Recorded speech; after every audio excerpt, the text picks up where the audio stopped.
Okay, guys, I'm going to go over. I had some requests. Some of you are working on these practice problems that are optional. So I had a few requests, and I saw that a few of you had completed them, so I thought might be helpful if I post uh, solutions to these problems. So right now I'm going to go over the one that's Unit 235 FRQ Optional Student Practice. So consider the curve given by this implicitly defined equation, and then they give us that the derivative has to fall between 2/3 and 2. And for A, it says show that dy dx equals 2 over 2 minus sine y. All right, so for these differential equations, I do like to rewrite y as a function of x before I do the calculus, just because I think it makes it clearer what we have to do.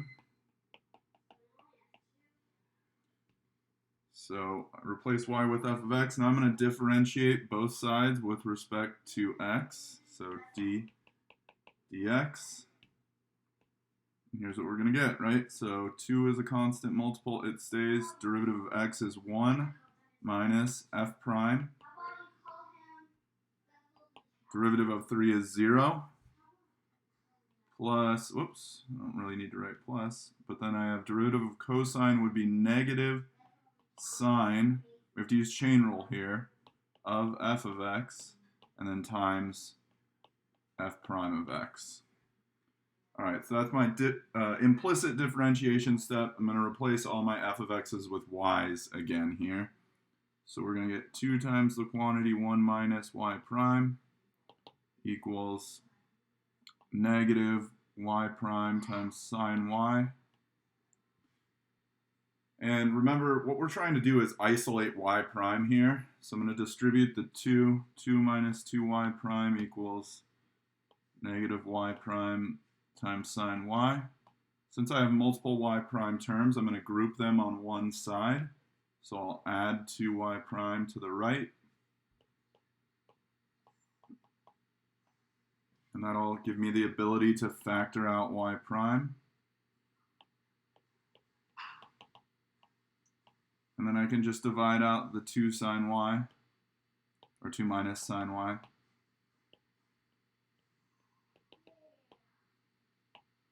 Right, and that leaves me with y prime, which is dy dx, is 2 over 2 minus sine y, which is what we wanted to show. All right, so there's part A. Moving on to part B. For y between negative pi over 2 and pi over 2, there's a point P on the curve through which the tangent line to the curve has a slope of 1. Find the coordinates of P. So the tangent slope is just going to be our dy dx, which from the last page we know to be 2 over 2 minus sine y. And we want that to equal 1. So we're going to try and solve this equation. So I'm just going to multiply everything by 2 minus sine y, which is going to cancel that denominator, and it's going to leave me with 2 equals 2 minus sine y. All right, so just a little bit of algebra here, and we end up with sine y equals 0. Okay, so here's where we want to pay close attention to our domain. Y is only defined between negative and positive pi over 2. And so if we think about the unit circle,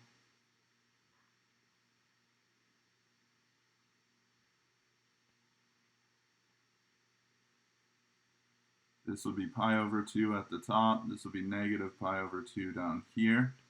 So we're really only paying attention to this piece. The solution to that equation has to be in there. So sine of what value in there is 0? Well, it happens to be right here. And that angle is 0. So from that, we get that y equals 0, right? But they want the full coordinate of the point P. We have the y coordinate. So now we need to get the x coordinate. We're going to go back to our original implicitly defined equation to locate the x coordinate. So I know that y is 0, so I'm just going to plug in 0 for y. So 2 times x minus 0 equals 3 plus cosine of 0. All right, well, cosine of 0 is 1, so I have 2x equals 3 plus 1, which is 4. So this gives me that x is 2. So x is 2, so the coordinate of point P is 2, 0. Great. Moving on to point C. Determine the concavity of the curve at the points for which y is between negative pi over 2 and pi over 2. Give a reason for your answer. So concavity, we need to look at the second derivative. So our first derivative, our dy dx, is 2 over 2 minus sine y. So our second derivative, we're actually going to differentiate this one more time. So dx, and that'll give us d squared y over dx squared, the second derivative.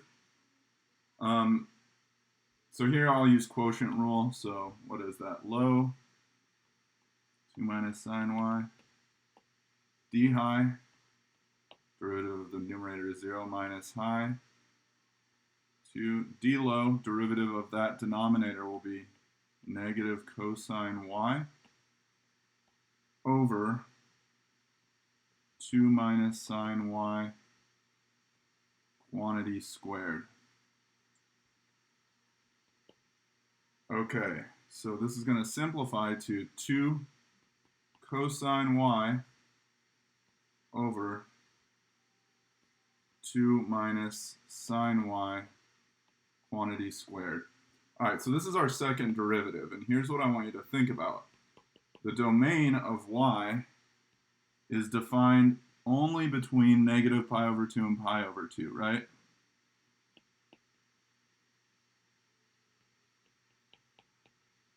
So it's only this side of the circle.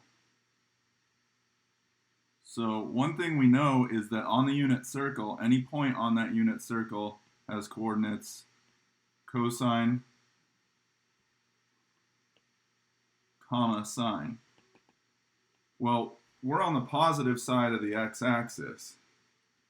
So no matter what our input is we know that it's going to be between negative pi over 2 and pi over 2.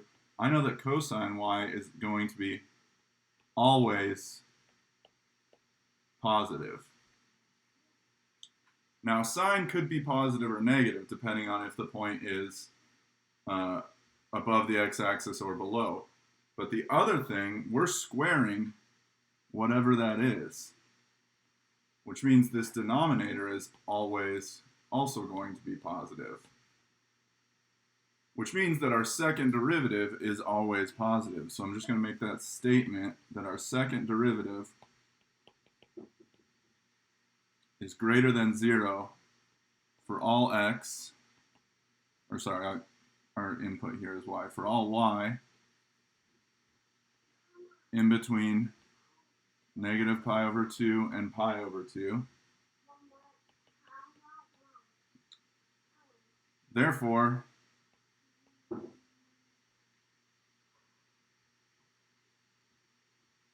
the curve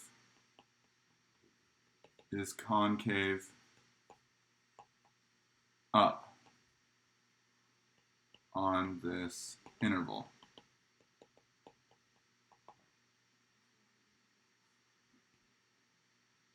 All right, last one. So let y equal f of x be a function defined implicitly by 2 times the quantity x minus y equals 3 plus cosine y, that is continuous over the closed interval 2 to 2.1 and differentiable over the open interval 2 to 2.1.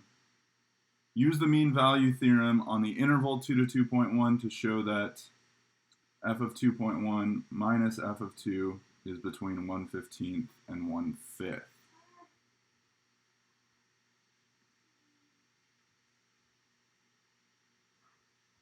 Okay, so this one looks a little complex, but it's actually not too bad as long as we know what the mean value theorem is. So they basically gave us that the conditions for the mean value theorem are satisfied. It's differentiable and continuous. So I'm just going to finish with the conclusion. So therefore, there exists some C on the interval that they're talking about, which is 2 to 2.1, such that f prime of C has to equal f of 2.1 minus f of 2 over 2.1 minus 2, which is 0.1. But some information that we're given on the initial part of the problem is that our derivative has to be between 2/3 and 2, which means we can say that our derivative, which is equal to this, that has to be in between 2/3 and 2. So that's all I'm going to do. I'm going to say f of 2.1 minus f of 2 over 0.1, which is equivalent to our derivative at some point C. It has to be in between 2 and 2/3. And then what I can do is just multiply 0.1 by every side. 0.1 is 1/10, right? So I'm going to multiply by 0.1, not 0.01, sorry, just 0.1. That's going to cancel out the 0.1 in that denominator. Over here, I'll multiply by 0.1, but I'll just write it as 1/10. Cool, and what I end up with is f of 2.1 minus f of 2 has to fall between, well, 2/3 times 1/10. Let's see, that can become 5, that can become 1, so that's 1/15. And 2 times 1/10, 1 and 1/5, which is exactly what we wanted to show, right? Okay, hope that helps.